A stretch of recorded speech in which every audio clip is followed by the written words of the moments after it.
جیسے یہ سارے آپ نے ایک حالات بیان کیے ہیں کہ کام سے بات شروع ہوئی ہے، ایک کام اگر کسی شخص کے پاس رکا ہوا ہے اور کوئی شخص میں پہلے میٹرک سمجھا رہا تھا، یہ کام جو مجھے پڑتا ہے نا میرے مطلب فار ایگزامپل میں نے کوئی فائل اپروول کے لیے کسی جو بھی فائل لے لے، بجلی کی ہو، گیس کی ہو، پراپرٹی کی ہو، کچھ بھی ہو سکتا ہے، آپ اپنے ذہن میں جو بھی لائیں، آپ اس معاملے میں جو آئے ہیں نا، اس معاملے کے اندر جو آپ بے بسی آپ کو آئی ہے کہ جس کی وجہ سے وہ اس معاملے کے لیے اللہ تعالیٰ نے کہا تھا کہ بھائی پہلے اللہ سے رجوع کر، تیرے معاملات جو ہیں وہ اسلام کے طور پہ ہونے چاہیے، اللہ کے لیے اللہ کے اصولوں کے اندر ہونے چاہیے، اور اگر ایک جگہ پہ آپ کو نقصان ہو رہا ہے تو آپ تب جا کے کہتے ہیں تو الحمدللہ، اس لیے اللہ تعالیٰ نے قرآن پاک میں، نبی اسلام نے سیرہ میں، صحابہ کرام کی لائف میں نقصان میں بھی الحمدللہ کہا ہے، فائدے میں بھی الحمدللہ کہا ہے کہ یہ اللہ تعالیٰ کے معاملات ہیں، وہ بشرطے یہ کہ ہم پلان ہی 2 نمبر بنائیں اللہ کی دشمنی کے اور اللہ سے بغاوت کے، اور جان کے کہیں کہ میں تو ایسے اللہ کے پلان کو مانتا ہی نہیں کیونکہ میری مرضیاں نہیں چل رہی، تو وہ مرضیاں جہاں سے آ رہی ہیں وہ نفس کی ہیں، اس نفس کی پیروکاری کے اندر آپ آگے چلیں گے، اور آپ کہیں گے جی مجھے تو یہاں پہ اللہ کی مدد نہیں آ رہی، تو وہ بھی اللہ کی قسم میٹرک سمجھیں گے تو پتہ چلے گا وہ بھی احسان ہے۔ جو مصیبتیں آتی ہیں، علی بن ابی طالب نے کہا ہے کہ اللہ تعالیٰ مومن کو مصیبتوں سے ٹیسٹ کرنے کا مطلب ہے اس میٹرکس میں مصیبت بھی آپ ہی کا احسان ہے، اللہ کا احسان آپ کے اوپر ہی ہے۔ عثمان بن عفان نے کہا کہ جس پہ 1 سال تک مصیبت نہیں آئی وہ سمجھ لے کہ اللہ اس سے سخت ناراض ہے، ہماری ایک فائل پھنستی ہے تو ہم شرک شروع کر دیتے ہیں، اللہ تعالیٰ سخت ناراض ہے۔ عثمان بن عفان رضی اللہ عنہ نے کہا کہ 1 سال بھی اگر آپ پہ مصیبت کے بغیر گزر گیا تو آپ کسی اور ہی سسٹم کا حصہ بنے ہوئے، بھائی اللہ کے سسٹم میں اس طرح آپ کی کلیننگ ہوتی رہتی ہے جب آپ پہ اس طرح کے مسائل آتے ہیں، ٹھیک ہے۔ سو یہ بہت ضروری ہے کہ آپ کو اس پورے سسٹم کا پتہ ہو، ورنہ اسلام نہیں سمجھ آئے گا، ورنہ تو آپ کا عقیدہ ہی نہیں ٹھہرے گا، اس کے بعد ہر معاملے میں آپ غیر اللہ شروع کر دیں گے۔ میں آپ کو یہ کیوں بتا رہا ہوں، آپ نے لفظ یوز کیا وسیلہ کا، اس لیے میں آپ کو بتا رہا ہوں کہ میں نے صرف پاکستان انڈیا میں دیکھا ہے اور کہیں نہیں ایسے دیکھا کہ جیسے ہی موقع ملتا ہے ہم وسیلے میں اپنے اور اللہ کے بیچ میں کسی بھی اور چیز کو ڈال دیتے ہیں جو کہ ایگزسٹ کرتی ہے۔ یاد رکھیے گا دنیا میں ہمیں اللہ تعالیٰ نے قرآن پاک میں بتائی ہے کہ بھائی اللہ اور اپنے بیچ میں کچھ نہیں آتے اور اللہ کے بیچ میں کچھ نہیں آ سکتا۔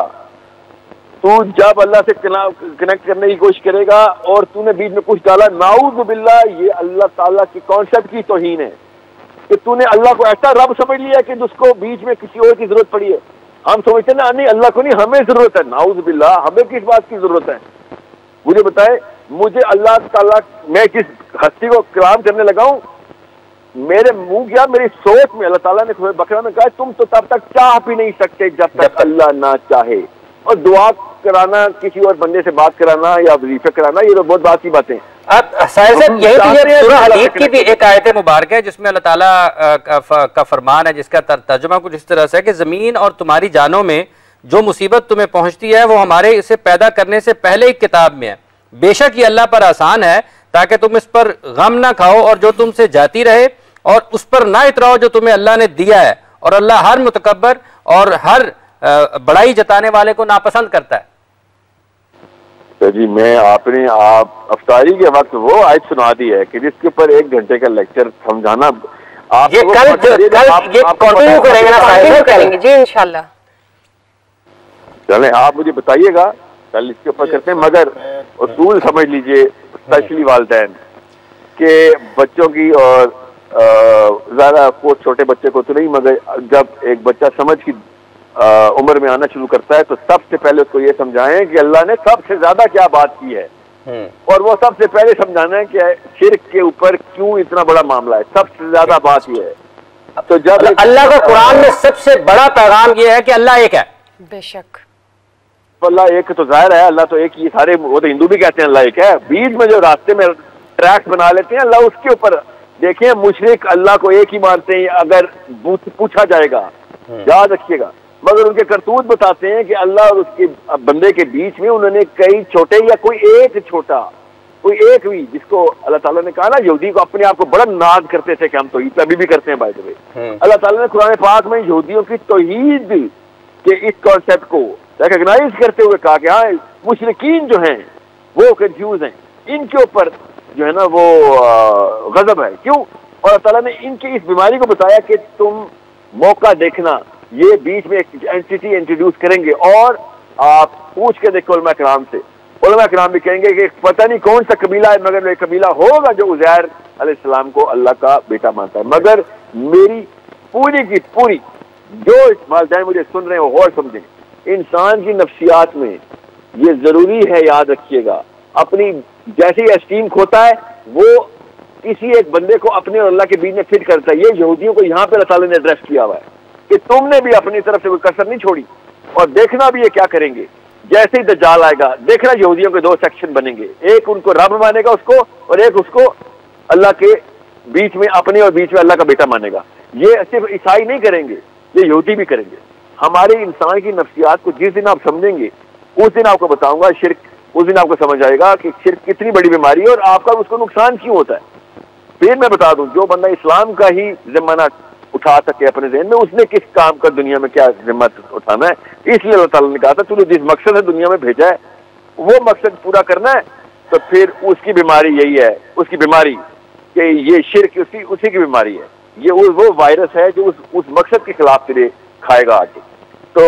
آپ خود سوچیں, پاکستانی مسلمان سن رہے ہیں, انڈین مسلمان سن رہے ہیں, آپ کا شو دیکھتے ہیں, کہ شرک اتنا بڑا گناہ کیوں ہے, اس کے اوپر تبصرے کیوں نہیں ہو رہے. ٹھیک ہے, اتنا بڑا گناہ کہیں سب سے بڑا گناہ ایکچولی کیوں ہے, اس کا مطلب ہے سب سے بڑے مشن کے خلاف یہ بیماری, یہ وائرس ہوا ہے جو سب سے ہم نے ساحل صاحب کل اسی کو شروع کرتے ہیں یہیں سے کہ اتنا بڑا گناہ ہے. اور یہ جو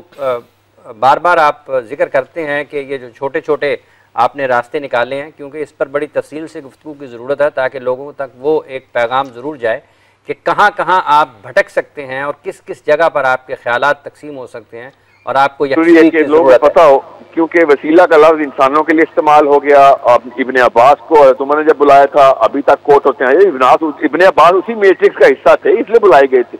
ابن عباس کے جانے کے بعد تو نہیں کسی صحابی نے ابن عباس کو بلایا. ٹھیک ہے, وہ سمجھیں. اور دنیا میں کوئی بھی انسان جو آپ کے سامنے ہو وہ اللہ تعالیٰ نے بھیجا ہوا ہے, وہ جو مرضی ہو جائے وہ اس میٹرکس کا حصہ ہے. اس کے ہوتے وقت اگر اس کیپیبلٹی کے اندر کوئی کام اس بندے کے تھرو اللہ تعالیٰ نے آپ کے تھرو دینا ہے یا اس ڈاکٹر نے کوئی مریض کو دیکھنا ہے, تو کسی بھی لیول کے اوپر اس کو استعمال کرنا اللہ تعالیٰ کا حکم ہے. استعمال کریں گے آپ انسانوں کو, میں اپنے بچوں کے تھرو استعمال ہوں گا. ہمارا کام ہے کہ بچے ماں باپ کو استعمال کرتے ہیں تاکہ وہ اپنی خلافت میں آئیں, اور وہ ان کو پھر اگلے ان کی نسل استعمال کرتی ہے. اس طریقے سے ہم تمام انسانوں کو آپس میں نتھی کر دیا گیا ہوا ہے. اس کا یہ مطلب نہیں ہے کہ جیسے ہی ہم دنیا سے ٹھیک ہے صاحب صاحب, افطار کا وقت ہوا چاہتا ہے. ہم انشاءاللہ تعالیٰ کل اس کو یہیں سے آگے, اور جتنے بھی لوگ ہمیں اس وقت دیکھ رہے تھے آپ سب لوگوں کا بہت بہت شکریہ. مفتی افطار 1 منٹ کل اس کو آگے لے کے جائیں گے. مفتی صاحب اس کو افطار کا وقت 1 منٹ صاحب افطار کریں چلتے ہیں. ربنا آتنا فی الدنیا حسنۃ وفی الآخرۃ حسنۃ وقنا عذاب النار. مفتی صاحب مفتی صاحب افطاری کا وقت, افطار کا وقت ہو گیا. وقت میں آپ سے اس سے پہلے 3 بار میں نے رض کیا کہ جناب میری بات کل ہم اس کو کنٹینیو کریں گے انشاءاللہ, آپ بے فکر رہیے. ابھی صرف 50 سیکنڈ رہ گئے ہیں افطاری کے لیے. سید الانبیاء والمرسلین. اللهم إنا نسألك من خير ما سألك منه نبيك محمد صلى الله عليه وآله وسلم, ونعوذ بك من شر ما استعاذ منه نبيك محمد صلى الله عليه وآله وسلم, وأنت المستعان وعليك البلاغ ولا حول ولا قوة إلا بالله. یا اللہ ہم سب کو حق و باطل کے درمیان فرق کرنے کی توفیق نصیب فرما.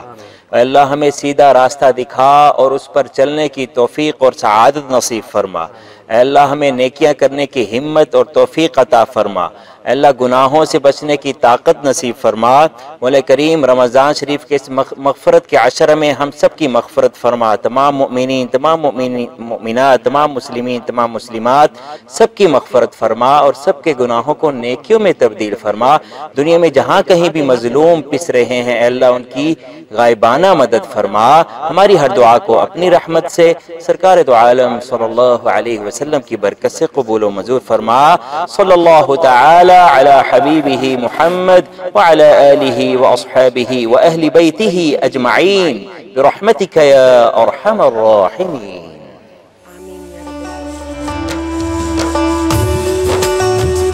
رمضان کا سما